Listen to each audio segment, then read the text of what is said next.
केंद्रीय गृह मंत्रालय ने देश भर में लॉकडाउन को 2 सप्ताह आगे बढ़ाने की घोषणा कर दी है। नया लॉकडाउन 4 मई से 17 मई तक लागू होगा।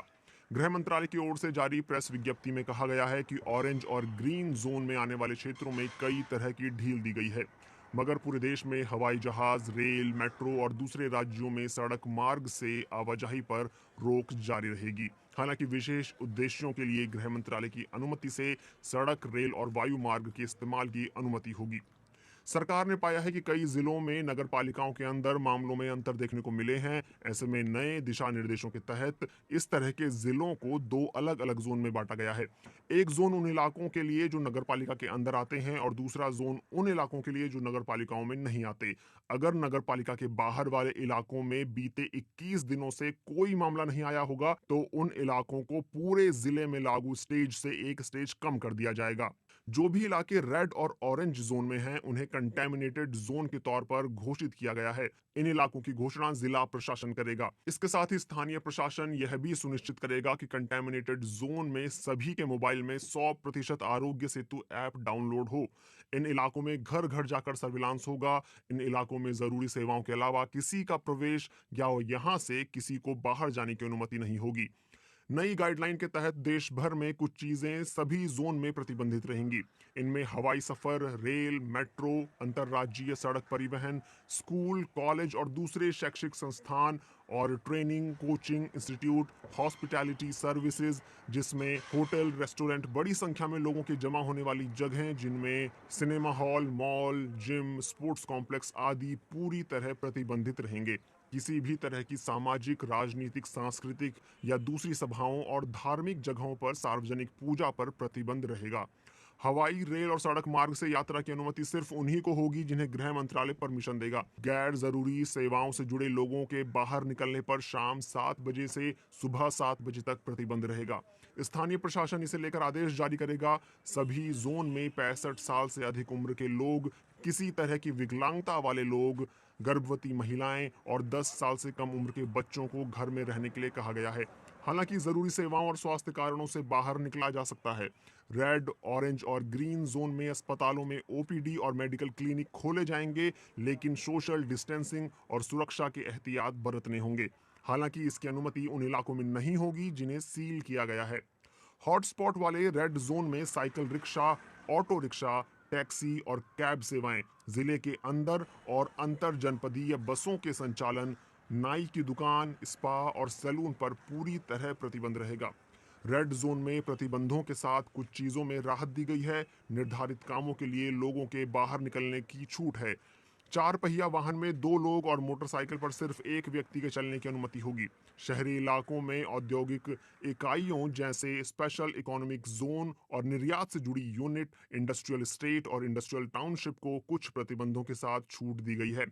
जरूरी सामान बनाने वाली यूनिट जिनमें दवाइयां, फार्मास्यूटिकल्स, मेडिकल उपकरण और उनका कच्चा माल बनाने, प्रोडक्शन यूनिट और उनकी सप्लाई चेन के साथ आईटी हार्डवेयर बनाने, जूट इंडस्ट्री और पैकेजिंग मटेरियल बनाने वाली यूनिट को भी खोलने की छूट रहेगी।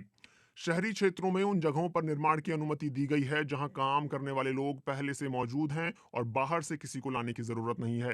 रेनोवेबल एनर्जी से जुड़े प्रोजेक्ट के निर्माण कार्यों को भी छूट दी गई है। गैर जरूरी चीजों से जुड़ी दुकानें, मॉल, बाजार और मार्केट कॉम्प्लेक्स में खोलने की अनुमति नहीं दी गई है। हालांकि वो दुकानें जो बिल्कुल अलग हैं, कॉलोनी के अंदर की दुकानें, रिहायशी कॉम्प्लेक्स में बनी दुकानें खोलने की छूट है। इसमें जरूरी और गैर जरूरी चीजों से जुड़ी सभी दुकानें शामिल हैं। रेड जोन में सिर्फ जरूरी चीजों की डिलीवरी के लिए ई कॉमर्स सेवाओं की छूट दी गई है।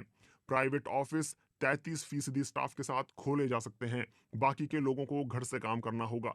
सभी सरकारी दफ्तरों में डिप्टी सेक्रेटरी स्तर के सीनियर अधिकारियों के साथ खोलने की अनुमति होगी। इसके अलावा बाकी 33% स्टाफ को जरूरत के हिसाब से काम पर बुलाया जा सकता है।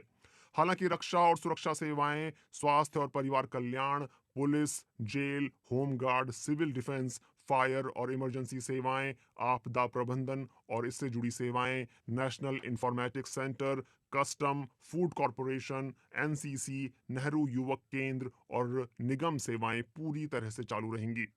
रेड जोन में आने वाले ग्रामीण इलाकों की बात करें तो यहाँ सभी तरह के इंडस्ट्रियल और निर्माण कार्य जिसमें मनरेगा शामिल है, इन्हें जारी करने का फैसला किया गया है। इसके साथ ही खाद्य प्रसंस्करण यूनिटों और ईंट के भट्टों को चालू करने का आदेश मिला है। इसके अलावा ग्रामीण इलाकों में शॉपिंग मॉल को छोड़कर बाकी दुकानें खुल सकती हैं। कृषि से जुड़े सभी गतिविधियों को चालू किया जा सकता है। पशुपालन और मछली पालन को भी शुरू किया जा सकता है। पौधारोपण के तहत आने वाले तमाम काम भी शुरू हो सकते हैं। सभी स्वास्थ्य सेवाएं जिसमें आयुष विभाग भी शामिल है, इन्हें अपना काम करते रहना होगा। इसके साथ ही वित्तीय विभाग से जुड़े सेक्टर भी खुले रहेंगे, जिसमें बैंक, नॉन बैंकिंग फाइनेंस कंपनियां यानी एनबीएफसी, इंश्योरेंस और कैपिटल मार्केट गतिविधियां, क्रेडिट कोऑपरेटिव सोसाइटियां शामिल हैं। जन सुविधा से जुड़ी सेवाएं जैसे बिजली, पानी, सफाई, फोन और इंटरनेट भी चालू रहेंगे। इसके अलावा कुरियर और पोस्टल सेवाएं भी चलेंगी। रेड जोन में कई वाणिज्यिक और निजी प्रतिष्ठानों को भी काम करने की मंजूरी दी गई है। इसमें प्रिंट, इलेक्ट्रॉनिक मीडिया, आईटी और इससे जुड़ी सेवाएं, डेटा और कॉल सेंटर, कोल्ड स्टोरेज और गोदाम, प्राइवेट सिक्योरिटी सेवाएं, नाई की दुकान को छोड़कर बाकी लोग जो खुद का काम धंधा करते हैं उन्हें मंजूरी होगी। ऑरेंज जोन में जितनी भी गतिविधियों की मंजूरी रेड जोन में है, इसके अलावा कैब और टैक्सी में एक ड्राइवर और एक पैसेंजर के साथ अनुमति होगी। केवल अनुमति वाली गतिविधियों के लिए ही एक जिले से दूसरे जिले में जाया जा सकेगा। चार पहियों वाली गाड़ी में अधिकतम 2 सवारियां और एक ड्राइवर को अनुमति होगी, जबकि 2 पहिया वाहन में सिर्फ 2 ही लोगों को अनुमति होगी। ग्रीन जोन में सभी तरह की गतिविधियों को मंजूरी मिलेगी, सिर्फ उन गतिविधियों को छोड़कर जिन पर पूरे देश में रोक लगी है।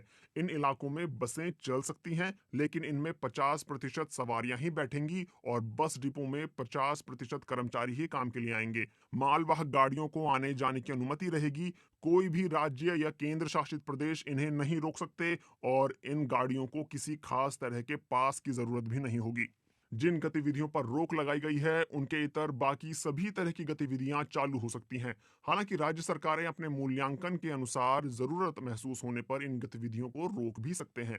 3 मई 2020 तक लागू हुए लॉकडाउन के दिशा निर्देशों में जिन गतिविधियों को छूट मिली थी, उन्हें अब किसी अलग अनुमति की आवश्यकता नहीं है। गृह मंत्रालय की तरफ से जारी स्टैंडर्ड ऑपरेटिंग प्रोटोकॉल यानी एसओपीज अभी भी जारी रहेंगे, जैसे कि भारत में मौजूद विदेशी नागरिकों को उनके देश भेजने की व्यवस्था, क्वारंटीन हुए व्यक्ति को घर भेजना, अलग अलग राज्यों में फंसे मजदूरों, छात्रों, पर्यटकों और श्रद्धालुओं को उनके अपने राज्यों में रोड या रेल के जरिए भेजना। राज्य और केंद्र शासित प्रदेश की सरकारों को सख्ती से इन दिशा निर्देशों को लागू करवाना होगा।